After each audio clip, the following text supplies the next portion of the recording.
the former finance minister, Dr. Amin Adam, addressed the press, parliamentary press corps.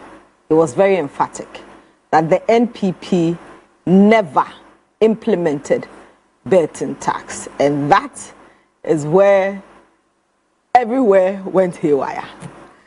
Ivan, did they really not implement betting tax? Good evening. Let me say good evening to you and your viewers. I think we've all been around and we know the facts and we know the numbers as well. This whole betting thing, if you look at the 2023, the income tax was amended. That legislation, that is Act 1094, was amended, and under it, a very complex tax regime called gaming and betting tax was introduced. Under that particular tax regime, there were in three. First, we have the GGR, that is the gross gaming revenue. That was imposed on betting companies, those corporate entities. Yes, that is 20%. And then the other component is the withholding 10% on bet winnings. The other last component is the lottery one. That was not implemented because there was a problem. Actually, if you look at that particular arena, it's some way or the other, it's not well structured, it's not well formalized, because there are some who operate under Ghana Lottery Authority, and there are a vast majority of these corporations that are operating on their own, called those banker to banker. So it makes it very difficult to attack those who are under the formalized structure, because at the end of the day, customers will run away from where those taxes were going to be implemented, and they will go into the private space. Yes. So because of that difficulty, government could not implement the third leg of this whole complex tax regime.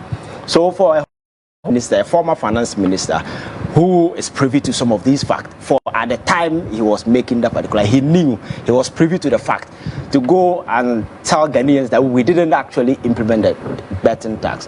For me, he was just seeking some kind of equivalence, because you see, in our politics, some of these things buy comfort, because there has been a lot of bashing in the previous administration. There is a new government that has taken over. The praises were all over. So it's something else we can just to tell the skills so that people will say, hey, this is actually what happened. But the reality is that that particular bet was actually implemented. And there are figures that we can attach. If you go back to 2023, May, when it was implemented, I think we generated 53.1 million, and then the following year it generated 147. That is the betting tax alone. The entire complex tax gave us 495 million. So clearly there is a clear evidence out there to justify that indeed that particular betting tax was implemented. But this whole thing, I'm not sure you're surprised, because this is the version of politics that we do here. They do some of these things to just for political expediency. But the unfortunate thing is, we live in a different political arena altogether. Those gone are the days people could just say anything at the political space and get away with it. But now people are becoming quite enlightened. You saw the boom that went on social media when they made those comments, because people are living the reality. So you cannot just take the opportunity because you have the platform, just speak anything for political expediency. That will not fly. So for me, he knew what he was saying. It was deliberate, a well-calculated scheme just to sway the public. But unfortunately, like I told you, now people are well enlightened. Some of these things cannot go without reaction. And that is the reaction you saw, because those who have been living the reality, those who have been paying, and over the years have been complaining, because it's one of the major things. There is this moral argument surrounding betting as to whether it is okay or not. You see, it's some kind of a detour for people. If you look at the economic challenges that young people are in this country, and considering the heightening and the growing unemployment situation that we have, this betting whole thing has become some kind of a refuge where young people just get in just to recoup something. Just so someone gives them just 5 cedis and they want to bet and then make some money. And the funny aspect of it all is that when you bet and you lose, you don't get anything. But when you win, then that's when the government wants to come. It doesn't even make sense. Money. So for me, I think what he did, he knew what he was doing. But some of these things, I think we need to move from this particular arena where we can just spew anything just for political expediency. We need to build a conversation that will inspire people and engender some sense of trust in those who occupy higher offices in this country. Else, if you continue to dabble in this kind of misinformation and disinformation campaign, or to harness the political capital, the kind of gain we get, I'm not sure we'll move anywhere. So we need to begin to do constructive politics where people will engage and will be able to elicit from the general public some kind of this thing that will help us to build this country. But this kind of propaganda on this arena, trust me, it will fall. The social media alone is a big platform just to crumble this whole propaganda machinery if you set it in motion. I have seen a lot of desperate attempts. He has come back on several occasions seeking to justify what he said or even further explain it. But the explanation is not picking up, you understand, because people are quite aware that, like, if you go back to 2020, or maybe if we are to wind time to go back to, he could have gone away with this thing, because at that time, people were not quite so much enthused with politics. Politics was seen as a reserved area for few enlightened people. But now, everybody is interested. Every Ghanaian has a vested interest in politics and leadership in this country. So they are following everything keenly. So whenever you want to make any public utterance out there, you need to check your facts, because your political communication is very, very essential. Every keyword you mention has its own meaning. So to be specific and say betting tax, he could have said, oh, the taxes on lotteries, because we know the third leg was not implemented. But betting tax, and that is the most controversial component of this whole entire tax regime. So for me, he knew what he was saying. It was just propaganda, and for me, it's good.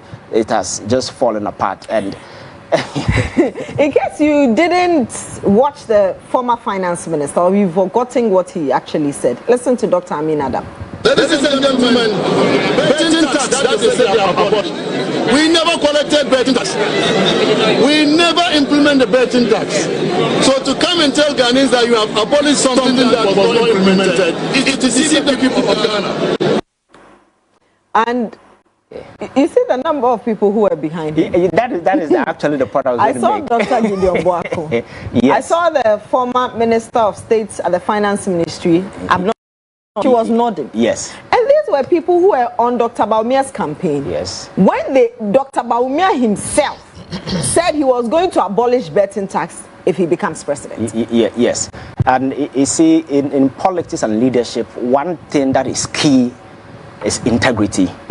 And if you look at some of these things like this, clearly it tells you that we are lost when it comes to some of these basic tenets that are required from leaders. Because people behind him, they were privy to the fact, they knew at the time. And here is it, no betting tax on the screen. So if the thing was not collected, why will the flag bearer of the NPP for the 2024 election, who was a sitting vice president, promise that he's going to cancel betting tax? No, but do you fix it when it's not broken? Yes. If the thing is not there, why then you say so it's all part of the larger propaganda machinery for me. And for me, sometimes I feel very sad. But where we are, I was looking at the situation. If you look at how this election, the whole thing came about, and the kind of reaction and how Ghanaians got interested, I've always been preaching that we need to change the political narrative. We need to move from one stage to another, because now you could see clearly that the road is straightened. Everybody is everybody eye clear. Yes, even the people we used to describe as the illiterate, those who didn't have the opportunity to go to school, now they have keen interest because of social media stuff. Exactly. They follow those who are even the non-aligned are now aligned. Because churches everywhere. So I think we should be guided in our communication and begin to realize that we are not speaking to some gullible folks who cheer us and sing hallelujah choruses whenever we even veer from the fact. Now you have vibrant young people on social media, and the bad thing is that they're in. So if you venture into those arena without facts, trust me, they will devour you, and that is exactly what has been given to him. Doc. Oh wow. You know, I wish your producers would have even you see the picture they showed with the placard. We need to see who was handling that card. I don't know whether it maybe those at home are seeing it. Me, I'm not seeing it, but I wish they could show the picture so that we all see Miracle holding. It was Miracle actually holding that placard. I'm saying that if it is not broken, you don't fix it. So and it does it not intrigue you that every step of the campaign, when Mr. Mahama makes a comment about his vision, or he drops a policy idea or whatever, and these guys were either think that they were implementing it, or they had an idea of going to implement it. What do they say? They come attacking it. Did you hear them, even for once, mention that indeed betting tax was not in motion? They were not collecting betting tax, and so President Mr. Mahama at the time should not even talk about the fact that when he comes, he was going to cancel betting tax. No, there's no evidence to that. But let me shock you. I took pains to go to the website of Ghana Revenue Authority. Exactly. And who collected the tax? Yes. And please, our viewers should understand that when we talk about Ghana Revenue Authority, they are in charge of these mobilizations. They have it on their website, and it's still there. Anybody that is watching and is keen on knowing the truth once and for all can join us on this what do you call it, on this venture. Yes, I mean in 2023 they collected as much as 51,489,838.77 pesos. In 2024, in the election year, they collected as much as 156,754,274 Ghana cedis, 46 pesos. And so in these 2 years, they had collected an amount of betting tax. From betting tax. It is there. They have stated it, betting tax. But you see, once again, politicians must credit us with some little sense. Let me say so. Because you can't look intelligence. I mean, kind of sense. When you look at Innocent and you look at his face and tell him that we didn't collect betting tax. I mean, how? When you see they were trying to do something, maybe we were not noticing. They wanted to hide behind some technical words and semantics. Like, for example, you see, when they were making that issue about the fact that they did not collect betting tax, they were coming from the act. You see, when they amended the income tax in 2023, there's a portion, and I have indicated here. It says there's a portion that's the most interesting part. It says introduce a withholding tax rate on the realization of assets and liabilities on the winnings from lottery. So the thing they sought to do was to hide behind the lottery thing you were talking about. But when you go further to the act defines what the lottery is. Or the lottery is. Okay, so you go to section 6 of the act, 896, as amended. It defines what the lottery is. So what is the lottery? Okay, so this is what the definition per the act is. Section 133 defines the word lottery in the act. It says lottery means a scheme whereby rights are sold to take part in a draw by lot of a prize, including betting, gaming, and any game of chance. So betting, yes. So it goes further, even in that same document, it goes further to now list what it really means by betting and all those things, like lotteries. It says for the purpose of this practice, note lottery operations include 1. Sports betting.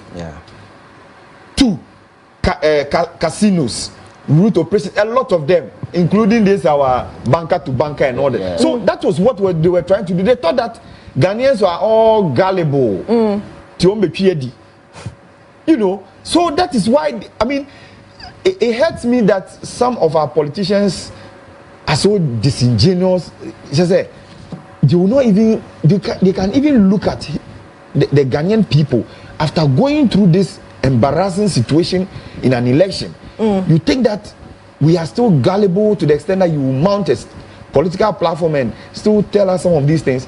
Don't forget that just after that declaration, some of his people, you heard Honorable Patrick Boama explaining and trying to apologize on his behalf. A slip of tongue. Yes. And Patrick Boama is not just any. Patrick Boama is part of the finance committee. In fact, he was a deputy chair or something like that. He became the chair when Kweku Kwati moved. Yes, and that could have settled the issue. Just apologize and move on. For me, that should have ended the issue, because you could have said, slip of tongue, because the fact are there, people are privy to it, so you don't need to just run around this using these tactics just to run around it. So just apologize, say I made a mistake. That's all. I meant the lotteries, and that was not implemented. Then we move on. Exactly. And then you just come and say this and throw this thing in the air. Maybe one of the political, maybe they just wanted to pull the Ghanaian mentality or the Ghanaian appreciation of the budget to another discussion where we'll be interested in talking about. Of course, when he brought this up, we are talking about it. We are not really focusing on the intricacies of the budget. I'll let you drink water, not just water, but Aquaba, natural mineral water, quenching thirsts and nourishing the nation with pure, clean, refreshing Aquaba natural mineral water. They're proud to be supporting Facts of the Week. Whilst you're drinking water, I'll just have to also draw your attention to a statement that was made by Dr. Gideon Buako. That's why I said you look behind the former finance minister when he was addressing the press. Dr. Gideon Buako, I remember on the 14th of January 2025, stating when Dr. Atoforsen had given an indication that in the 2025 budget, they were going to abolish betting tax. He said that would be against the IMF conditionalities. He stated that it was part of the IMF program, because if you're going to IMF, you should tell them how you intend to raise funds. Exactly. Yes, okay, yes. And they put the e-levy there. The e-levy that people said was like Akobam could solve all the diseases, creating 100 million jobs. He said it was going to breach IMF program. Yes. And that is on our screens. Yes. So how then do you come and turn around? Tell us that you didn't even collect the betting tax. When you said abolishing it was going to breach the IMF program. I think they sought to nullify the traction that this whole removal thing got. Because you see, there was this discussion within even the economic space that we have a deal with IMF. And IMF conditionalities come with some of these taxes just to ensure revenue goes up. Then this is a government that is taking over and is promising people that the IMF program, they were going to remove these taxes. So the question is, where are you going to make this money from? And surprisingly, Atoforsen came out with a huge package, and it was this realignment and capping kind of stuff. For instance, this Revenue Administrative Act that caps 6% of all revenue. Yes. Between 2017 and 2024, we had about 26 to 28 billion sitting in that particular account, which 43% was used whichever way to reimburse those who pay taxes. But the rest of the money was misused. So the gentleman sat down and realized that, come on, this particular revenue stream can be of good use for us. So what we're going to do is we're just going to cut 2% from it, and the 2% is going to give us 3.8 billion. More than what we are taking from more than what the betting tax and the e-levy is giving us. So the ingenuity and the finesse with which this particular thing was pulled came with a bit of surprise. And people were commending. I listened to a lot of economists who were praising the finance minister. So you see, our politics is about, wounding your enemy. So I think looking at the traction, they needed to do something just to take the shine away. And this is what brought about this whole thing. So at the end of the day, the traction that this whole thing was supposed to attract, the whole this thing turned into to them the comments that the finance minister did, the former finance minister did. And so if you understand politics clearly, you know this is a calculated kind of scheme that was contrived just to ensure that they take the credit away from this whole thing. For me, if you look at the way and manner he went about with this capping and realignment, it's one of the best, because in the past all the monies were going into the central pool and they were misusing the money. For instance, look at how he uncapped the Get Fund. NHIL. Yes, even the Get Fund itself had we had collateralized it for a loan. The Dachi Fund, he removed it and then absorb the debt and then uncap it, generating for extra 4.1 billion, which is going to be the guaranteed source of funding for the free SHS. And for me, some of these things is what generated the kind of the traction that we got. So these things were just slot in just to disrupt everything. So I'm not surprised that reaffirms the kind of policies that we do here. And I think we need to. So, I mean, it's clear from the evidence we've given you that it is not true that the NPP government collect betting tax.